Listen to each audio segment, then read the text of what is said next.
schieb ihn raus. Nice throw.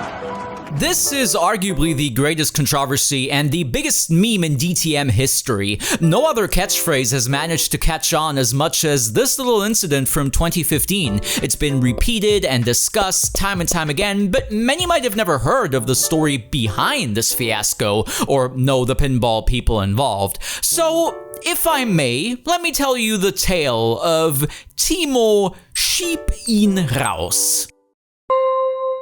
First up, we need to establish where we are and what is actually going on.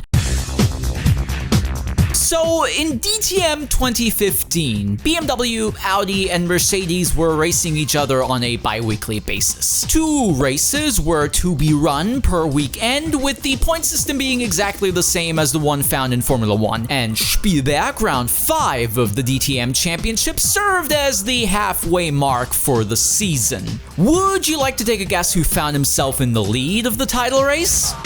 Well, yes, Pascal Wehrlein, this young man right here in the gravel. Flying the flag for Mercedes-Benz does come with its downsides. You enter your 3rd DTM season, you fight for a championship, one eye already set on a supposed future in Grand Prix racing, fighting it out with quite a few Audi competitors, tensions are running high, you're out to make a name for yourself, and you're dueling a vast array of touring car legends. Well, at least you've got dependable teammates like this chap, Robert Wickens. He's in his 4th year of DTM competition, solidly solidifying himself as a good hand in the Mercedes-Benz stable. He's got a few wins to his name, though no real shot at winning this year's driver's title. And then there's Timo.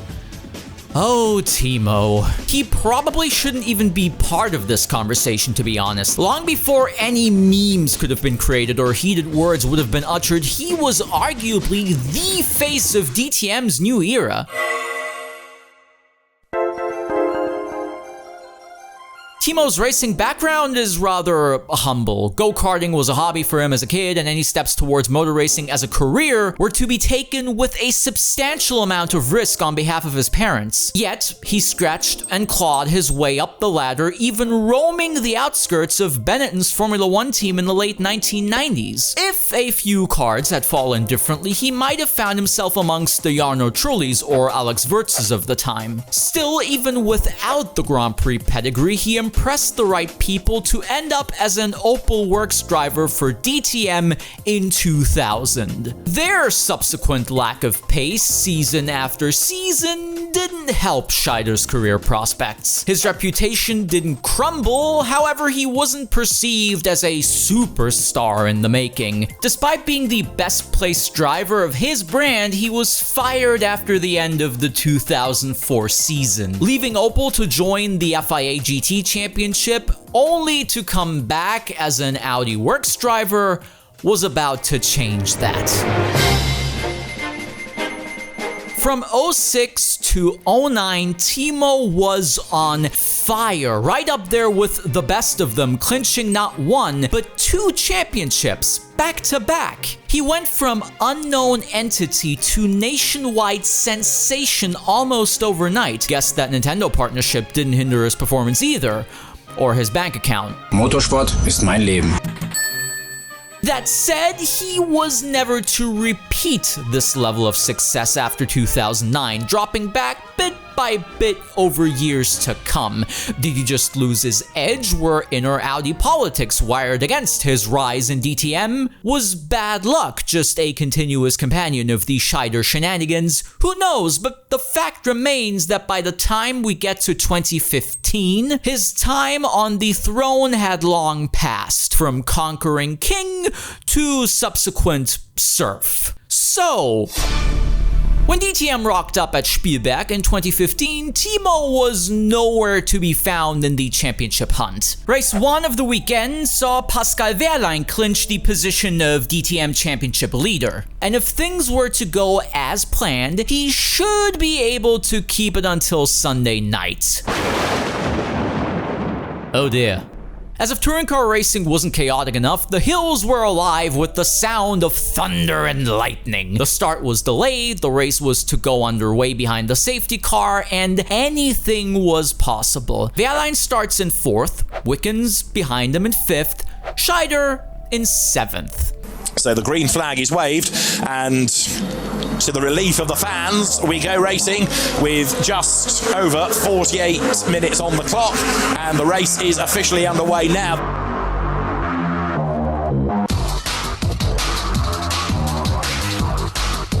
As you'd expect, quite a few drivers struggle to find grip around the slippery Red Bull ring, including our chosen Mercedes wunderkind for this adventure.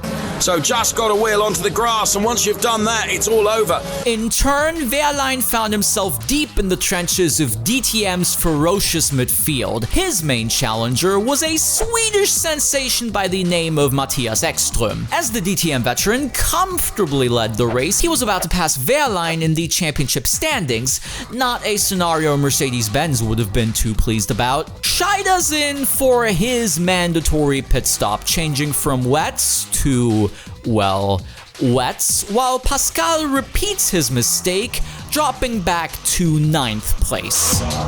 Nonetheless, there wasn't too much to worry about for fans of the future Formula E champion and mustache model. See, you can probably guess that drivers like Lucas Auer didn't put up that much of a fight. I've got to say, Lucas Auer didn't seem to defend that too strenuously. Wehrlein goes through them, and that helps him for the championship as he goes by. Wickens and Wehrlein did their mandatory pit stops on lap 19. Only problem being, Timo Scheider had gotten his car in between the two Mercs. Instead of pushing 4th, it seemed to both Scheider and Audi that Wickens was slowly but surely starting to hold up the double champion in an attempt to let Wehrlein by. Gary Paffett was still trying to wrestle the victory from Ekström's grasp, though the Audi ace wasn't to be deterred this afternoon. Timo, on the other hand, had his hands full in the midfield. The track is still flooded, the race is about to finish, there's a Merc up his rear end, and Robert tries his damnedest to help out a brand colleague. He passed Wickens down at turn 3, only for the HWA driver to get his revenge a bit later at T2. The result? From Timo Scheider, who tries to get around the outside of him. He's going to get squeezed up to the curb. Wickens potentially here is easing his pace a bit to stack up Scheider into Pascal Wehrlein to back him up. And here comes Wehrlein up the inside. He's got up the inside. He's through. And he's going to get past his teammate as well. Mr. Scheider, as you can imagine, is absolutely fuming in the cockpit. How timely then that Dr. Wolfgang Ulrich, the boss of Audi Sport himself, goes on the radio and says, Timo, schieb ihn raus. Roughly translatable to Timo, push him out. You know what's about to happen next. 2 places gained by Wehrlein, and Scheider into the back of Wickens, who hits Wehrlein. Off they go. A snooker move. Bump into Wickens, bump into Wehrlein, and Scheider gets his 2 places back. Well, he didn't. Big shock, he was disqualified from the race. Then again, that didn't help Wickens nor Wehrlein, now did it? Ekström won the race ahead of Gary Paffett and Eduardo Mortara. Wehrlein, in turn, found himself 17 points behind the Red Bull Audi pilot in the new driver's standings. Though, as much as Scheider's impression of Ronnie O'Sullivan seemed to have irked fans and officials alike, the move itself wasn't the initial core of the scandal and headlines. We know that Dr. Wolfgang Ulrich uttered his famous last words to Timo via team radio. That, however, doesn't mean that he was willing to admit to having said anything. We heard on TV a very clear instruction going to Timo Scheider. Where did it come from? I mean, it can't be from my side because I'm not linked to any of the drivers directly. I only talk to the heads of the teams. So it can't be me. Lies! F***ing lies! Ulrich Ulrich didn't excel at trying to save his own rear end, to say the least. Funnily enough, Arno Vesta, a journalist working for motorsportmagazin.com, picked up on a conversation between the doctor and Audi PR boss Jürgen Pippik right before this press conference. The idea would have been for Ulrich to admit to his mistake and accept full responsibility. So it can't be me. Lies! His punishment was to be a suspension from entering the DTM pit lane right up until the end of the season. Audi had to pay a hefty €200,000 as well, and lest we forget, they lost all points they'd scored at Sunday's race for the Constructors' Championship. Well then, how did our Wii-branded mascot explain himself after the race? I had a tough fight in between Pascal and Robert. Robert backed off like 2 laps before the end, and I understood already what they tried to do. Until the last lap and up to turn 2, it was a clean fight. It was tough, with some elbows, I would say. But then towards turn 3, Robert tried to cover Pascal quite a bit down to the braking area, and I just did what I did the laps before, braking at my point, and I touched Robert slightly, which was for sure unlucky, and he in the end hit Pascal and both went off. Did you smell that? Yep, smells like bullshit. But that's not my opinion or cynical perspective. Recently, Timo himself talked about this story on the Racemates podcast and confirmed 2 very interesting things. Number 1, of course the idea was to put Wickens and Wehrlein off the circuit. I know, shocking. But number 2, that infamous Timo schieb raus call, the supposed basis for one of DTM's most infamous moments, Timo had made up his mind before that was ever communicated to him. I decided at that moment, you're gonna go off. Problem being, my decision had been made, and then Dr. Wolfgang Ulrich went ahead and said, Timo, schieb raus. Whether such payback is justified, that's up for you to decide. I've said it before, I'll say it again, DTM is often known for its bullshit.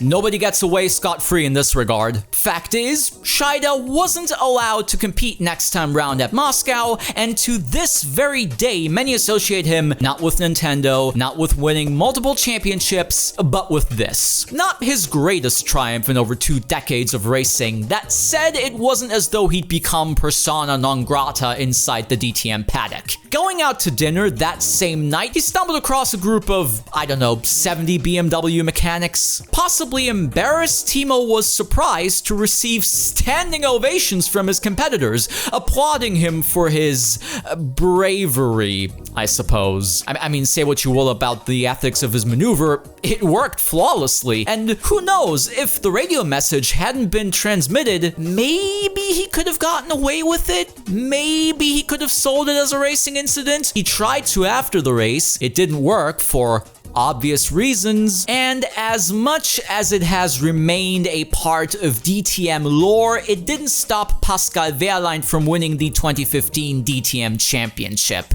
No wonder he's not holding any grudge these days. He'd go on to fulfill his Formula One dream, sort of, while Robert Wickens' career was to take a more turbulent path. Timo Scheider's road in DTM racing was to come to an end in 2016. His career didn't end with the legacy he'd probably once envisioned, but you can't deny that, if nothing else, he knew how to spark headlines. Whether it was as an Audi sensation, a Mario Kart master, or as a snooker substitute, he was a box office name. And if there's one thing DTM needs more than ever, it's characters, names, storylines that stick in mind for decades, memories that transcend the bubble of touring car enthusiasts and enter the public consciousness.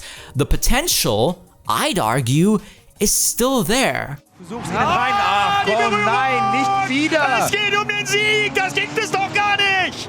Thomas Breiningen-Grillo fährt dem Ferrari hinten ins Heck. Es geht um den Sieg, das gibt es doch gar nicht. Wir warten immer noch auf die Strafe von Ben Green.